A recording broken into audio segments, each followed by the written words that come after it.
কারণ এরপরে দুটোর পর থেকে ঝড় বৃষ্টি হওয়ার সম্ভাবনা আছে আমাদের রুটে। তাই আমরা আগামীকাল ছুটিতে যাব। ওখানে বিডিও অফিসে যারা আমার সাথে দেখা করতে চান, তারা যাদের মানে ক্ষতিগ্রস্ত হয়েছে বা কিছু, তারা আমার সাথে কথা বলতে পারেন। সেটা পুলিশ অ্যারেঞ্জমেন্ট করে দিচ্ছে, অ্যাডমিনিস্ট্রেশন। আমি ওই মিটিংটা করার পরে আমি ওদের বাড়িতেও যেতাম, কিন্তু যেহেতু বিজেপি ওদের দুজনকে সরিয়ে নিয়ে গেছেন, বিজেপির বোঝা উচিত সাম্প্রদায়িক দাঙ্গা যারা করে তাদের আমরা ক্রিমিনাল বলি, তাদের আমরা কোনো ধর্ম বর্ণ জাতি হিসেবে বিচার করি না। এবং পুলিশের গুলিতেও একজন মারা গেছে, 3 জন। তাছাড়াও আমি কালকে তেহট্টে যে আর্মি মারা গেছেন তার পরিবারকেও ডেকেছি, ছুটিতে আসবে। আমি আপনাদের পরিষ্কার বলছি, সাম্প্রতিক সিচুয়েশন নিয়ে আমি এমএলএদের সকলে, হিন্দু মুসলিম বোথ সাইডের, আমি ওপিনিয়ন শুনলাম। আমার সাথে আমার চিফ সেক্রেটারি মনোজ পন্ত ছিলেন, রাজীব ডিজি ছিলেন এবং আমাদের ডিএম ছিলেন, আরও অনেকেই ছিলেন, জেলা পরিষদের সভাধিপতি সহ। আমরা সাম্প্রতিক পরিস্থিতি নিয়ে একটা আলোচনা করলাম। আর এই জেলায় আমি দেখছি বহিরাগত কিছু লোক এসে ধর্মের নামে বিধর্ম কথাবার্তা বলে, আমি কোনো কমিউনিটিকে এর জন্য দোষ দেব না। কয়েকজন ধর্মীয় নেতা সেজেছেন, যারা যখনই পালে বাঘ পড়ে, পালে বাঘ না পড়লেও তারা বাঘ বাঘ করে চিৎকার করে রাজনৈতিক ফয়দা নেয়, এবং তারাই কিন্তু দাঙ্গা ঘটিয়ে সবচেয়ে আগে পালিয়ে যায়। এই শত্রুদের গৃহশত্রু, মানে যারা জেলার শত্রু, বাংলার শত্রু, আমি কাউকে শত্রু বলে মনে করি না, সবাই আমার মিত্র, কিন্তু দাঙ্গা যারা লাগায় তাদের আমি মিত্র বলে মনে করি না। পরিষ্কার কথা হচ্ছে, মুর্শিদাবাদ জেলার একটা ইতিহাস আছে, সংস্কৃতি আছে।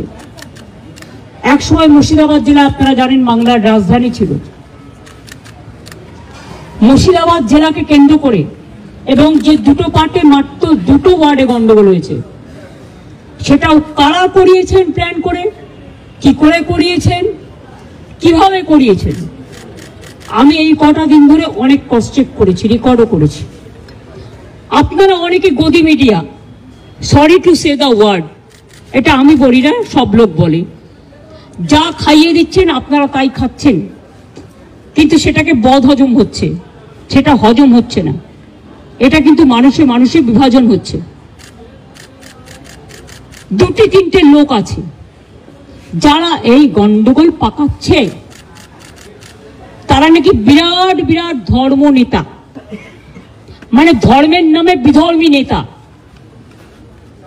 অনেক বড় বড় কথা বলেন। আর আর্থিক উৎস আমার মনে হয় বিজেপির নেতাদের জিজ্ঞেস করবেন, তারাই বলে দেবে। আমি পরিষ্কার বলছি, এর টোটাল সত্য তথ্য। আর কিছুটা আমার বাকি আছে, পেয়ে গেলে প্রেসের সামনে আসবে। কারা করেছে, কিভাবে প্ল্যান করে করেছে। আমি নিজে হিন্দু নই, আমি নিজেও তো হিন্দু পরিবারের মেম্বার, তো আমি কেন হিন্দু মুসলমান করব? কিন্তু আমি যখন চেয়ারে থাকি বা কোনো রাজনীতি করি বা কোনো সংগঠনে থাকি, আমার কাছে হিন্দু মুসলমান শিখ খ্রিস্টান জৈন ঈশাই পারসিক সবাই সমান। আমি চাই না কোনো সম্প্রদায়ের লোক বাংলায় কোনোভাবে আক্রান্ত হোক। চক্রান্ত করে এত ভয় কিসে? তোমরা তো ঘুরে গেছো, ঘটনা ঘটার পরের দিনই মানবাধিকার কমিশন চলে এলো। কই মণিপুরে তো যায়নি, 2 বছর ধরে গন্ডগোল হয়েছে। ইউপিতে তো যায়নি, রাজস্থানে তো যায়নি, উড়িষ্যায় তো যায়নি, বিহারে তো যায়নি, দিল্লিতে দাঙ্গায় এত লোক মারা গেছে, একবারও তো যায়নি।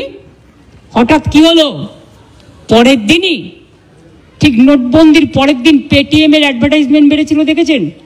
যদি আগের থেকে ঠিক না করা থাকতো তাহলে ভোরবেলায় বেরোলো কি করে, রাত 8টায় ডিক্লেয়ার করে। সেই রকম মনে রাখবেন যে একেবারে প্ল্যান করে এই ঘটনা ঘটানো হয়েছে, এবং যারা এই ঘটনায় পরিচিত হয়েছেন, প্রভোক্ট হয়েছেন এবং একটা কমিউনিটি আর একটা কমিউনিটির উপর ঝাঁপিয়েছেন, তাদের আমি বলবো এসব কিন্তু বাংলা সহ্য করবেন না। আমি কারো বিরুদ্ধে নই, কিন্তু আমি দাঙ্গার বিরুদ্ধে, আমি চক্রান্তের বিরুদ্ধে, আমি ষড়যন্ত্রের বিরুদ্ধে।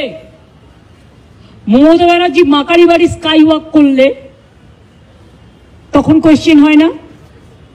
মমতা ব্যানার্জি দক্ষিণেশ্বর মন্দিরে স্কাই ওয়াক করলে তখন কোয়েশ্চেন হয় না? মমতা ব্যানার্জি দুর্গাপুজো করলে তখন কোয়েশ্চেন হয় না? মমতা ব্যানার্জি কালী পুজো করলে তখন কোয়েশ্চেন হয় না? জগন্নাথ ধামটা খুব গায়ে লেগেছে না? বলা হচ্ছে আমি নাকি নিম গাছও চুরি করেছি। আরে আমার বাড়িতে তো 4টে নিম গাছ আছে, কটা দরকার জিজ্ঞেস করুন। আমাদের চুরি করতে হয় না। চুরি বিদ্যা ভয়ঙ্করী যদি যে পরে ধরা। যারা চোর, মাদার অফ থিপস আর সাউথস মোস্ট। চোরের মায়ের বড় গলা, চোর কি মায়ের জোরসে বলে। তুমি যদি হিন্দু ধর্মের সমর্থক হও তাহলে তুমি জগন্নাথ ধাম নিয়েও, মমতা ব্যানার্জি নিমকাঠ চুরি করে জগন্নাথ ধাম করেছে, মমতা ব্যানার্জির এই অবস্থা হয়নি। আমাদের মূর্তি তো মার্বেলে ছিল। জগন্নাথ মূর্তি কিনতেও পাওয়া যায়, এটা মাথায় রাখবেন। আমার বাড়িতেও তো আছে, আপনাদের অনেকের বাড়িতেই আছে। ওটা নিয়ে এসছেন দৈত্যপতি, যে জায়গা থেকে বলছে সে জায়গা থেকে নয়। তাকে কাল ডাকা হয়েছিল, আমি শুনেছি। তিনি স্টেট বলে দিয়েছেন, না তোমরা যেটা বলছো সেটা নয়, এটা আমি আমার নিজে অন্য জায়গা থেকে করেছি। আমি শুনেছি তাকে আবার কোয়েশ্চেন করা হয়েছে, তুমি কেন পুজো করতে গেছিলে? নোটিফিকেশন দিয়েছে কেউ যাবে না জগন্নাথ ধামে, কোন পুরোহিত। আবার তাকে বলা হচ্ছে কি একটা যেন বলেছে, 3টে পয়েন্ট বলেছে, আমি দেখলাম কোন একটা মিডিয়াতে। এত গায়ে লাগছে কেন? আমরা তো সবাই পুরীতে যাই, কই আমরা তো এই কোয়েশ্চেন করি না? আমি তো পুরীতে গেলে RSS বিক্ষোভ দেখায়, বিজেপি বিক্ষোভ দেখায়, ভুলে গেছেন? লজ্জা করে না? আর জগন্নাথ ধাম নিয়ে এত হিংসা। যখন আপনাদের আলুর টান পড়ে বাংলা যোগায়। আমি উড়িষ্যাকে ভালোবাসি।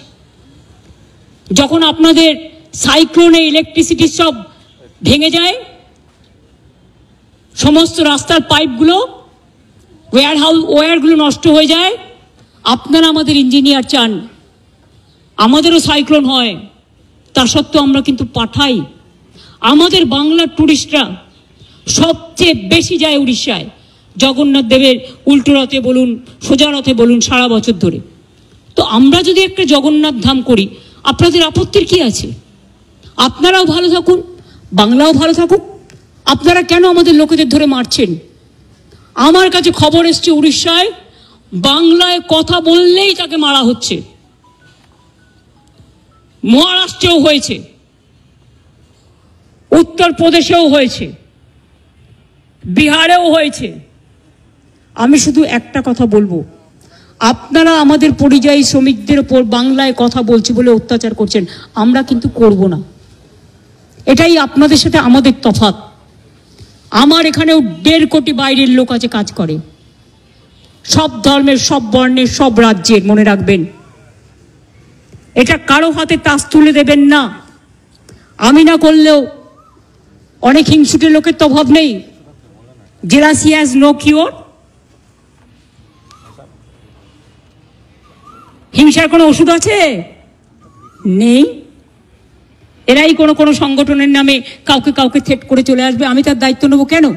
আমি পরিষ্কার বলে দিচ্ছি, আমরা চাই না কারোর সাথে কোনো ভুল বোঝাবুঝি হোক। আমি তাই উড়িষ্যা গভর্নমেন্টকে, বিহার গভর্নমেন্টকে, রাজস্থান গভর্নমেন্টকে এবং আমার চিফ সেক্রেটারি আজকে চিঠি পাঠাচ্ছেন হোম সেক্রেটারিকেও। ডিজি অলরেডি উড়িষ্যার ডিজির সাথে সম্ভবত কথা বলেছেন। আপনাদের সুমতি হোক, শুভবুদ্ধি হোক। প্লিজ মনে রাখবেন, কোকিলের কুহু কুহু ডাকটা শুনতে পাচ্ছেন তো? এটা ন্যাচারাল।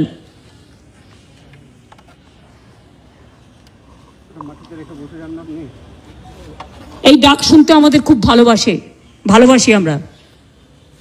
কিন্তু কাক আবার কর্কশ কণ্ঠে কিন্তু ডাকে। দার কাকও আছে, চিলও আছে, শকুনিও আছে। শকুনি মামা দয়া করে হবেন না। লাল শাক আর লাউ শাক এক নয়, পরিষ্কার বলছি। আমি নয়, দুটো পরিবারের সাথে দেখা করে 10 লক্ষ টাকা করে আমাদের কমিটমেন্ট ছিল, হাতে তুলে দিয়ে আসতাম। তো আপনারা লুকিয়ে নিয়ে গেলেন কেন? এটা কিডন্যাপিং করে নিয়ে যাওয়া নয়, কাউকে নিয়ে যাওয়া। তাদের দিয়ে কালকে আমাকে খুব গালাগালি দিয়েছেন। দিনরা আমায় গালাগালি দিলে আমার গায়ে ফোসকা পড়বে না, বাট যারা দাঙ্গা করেছেন তারা বুঝে রাখুন, আপনারা করছেন দাঙ্গা আর গালাগালি খাচ্ছি আমি। কেন? আমি কি আপনাদের কাউকে বলেছি কেউ কারো বিরুদ্ধে দাঙ্গা করুন? আর বিএসএফ বা কেন গুলি চালিয়েছিল? বিএসএফ যদি গুলি না চালাতো পরের দিনের ঘটনা ঘটতো না, এটা আমার দৃঢ় বিশ্বাস। এবং যদি আপনারা বলেন দুটো মসজিদের ইমামকে ফোর্স করা হয়েছে, তাহলে এখানে কোনো একটা সেবাশ্রম আছে, আপনারা জানেন তিনি কি করেন, তার কি কীর্তি, তার কি কুকীর্তি, তিনি কিভাবে মানুষকে প্রভোগ করে, বেলডাঙ্গা থেকে শুরু করে একেবারে সুতি ধুলিয়ান সব। আমি কিন্তু প্রত্যেকটা কাজ জানি। আমাকে এত দুর্বল ভাবার কোনো কারণ নেই। এমনকি উনি মাঝে মাঝে রাতে লাইট নিভিয়ে দেন। যখন ওয়াকআপ নিয়ে আন্দোলন হচ্ছিল আমি শুনলাম 48 ঘন্টা লাইট নিভিয়ে রেখেছিলেন। উনি এটা করতে পারেন না, ইটস এ ক্রিমিনাল অফেন্স। অন্ধকার করে দিলে, অন্ধকার করছেন কেন? মুখটাকে ঢুকিয়ে রাখবেন বলেন, মুখটাকে লুকিয়ে রাখবেন বলে? অন্ধকার করা যায় না। যদি কোনো কুৎসিত ঘটনা ঘটে সেটা সিসিটিভিতে ওঠে। আপনারা কি লুকাতে চেয়েছিলেন? আমি পরিষ্কার পুলিশকে বলেছি সিআই অফিস ওখান থেকে পাশে সরিয়ে নেবে। উনি তো সেন্ট্রাল প্রোটেকশনে আছেন, থাকুন, ভালো থাকুন, আমার কোনো আপত্তি নেই। আমি কারো ক্ষতি চাই না। ভারত সেবাশ্রম সংঘের দিলীপ মহারাজকে আমি শ্রদ্ধা করি। উনি সেক্রেটারি মহারাজ, উনি সব প্রোগ্রামে আমাদের আসেন। এমনকি জগন্নাথ ধামেও গেছিলেন, লোক পাঠিয়েছিলেন তিনি তার পক্ষ থেকে। তিনি যেতে পারেননি, শরীরটা খারাপ ছিল, মা কালী মন্দিরে এসেছিলেন। আমি যখন গঙ্গাসাগরে যাই, গঙ্গাসাগরের ভারত সেবাশ্রম সংঘ আমাদের খুব সাহায্য করে, আমি প্রতিবার সেখানে যাই। কিন্তু এখানের ব্যাপারটা একটু আলাদা। এখানে গদ্য পদ্য সদ্য অনেক কাহিনী আছে। সেই কাহিনীগুলো আমি প্রেসকে বলবো, আমি বলবো না, আপনারা খুঁজে বের করুন। যদি সত্যি হয় আমি সব মেনে নেব, আর যদি অসত্য হয় তাহলে please don't forget you are also playing a crucial role, and especially you are the media. You are not the BJP purchased media or any political party purchased media.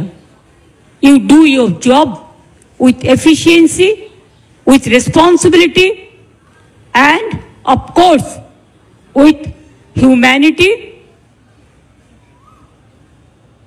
and honesty. আমি বিজেপিকে এখনো মনে করি ওরা হচ্ছে छुपा रुस्तम ना छुपी रुस्तम की बोले हिंदी ते आमार आबार हिंदी भूल हलो सेटा निये आबार रील करे। अरे आमी तो हिंदी भाषा शिखिनी, छुपा रुस्तम। तो एखन जोदि आमी ओदेर जिज्ञेस करी पर्दा का पीछे में क्या है, एटा किन्तु गान, आमार कथा नय। आमी एकटा गानेर कलि कोट करलाम। आमी जोदि ओदेर जिज्ञेस करी who are the huffing puffing dragons and who are the heavy loaded virus who are creating always communal tensions and selling the country instead of doing the communal violence. Please take care about the border.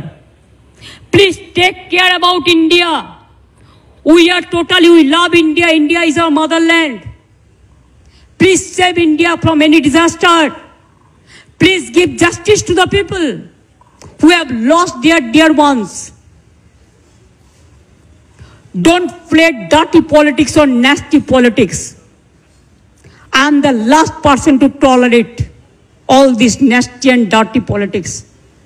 I have seen so many things in my life. I have seen 10, 12 Prime Minister. I worked with them. As an MP, I have seen them from the front, but I have not seen, I'm not talking about Prime Minister, but who is now acting Prime Minister. Sorry, may I repeat? Who is acting Prime Minister of this country? I don't know. Somebody told me there are some students. So may I ask you, who are? BJP can reply that question. I will tell him, take care for border. Instead of taking care for communal rights and trying to create nuisance or there are so many words, or koto bolbo. Try to be honest, sincere and responsible and reasonable. When you are in the chair, you cannot divide the people.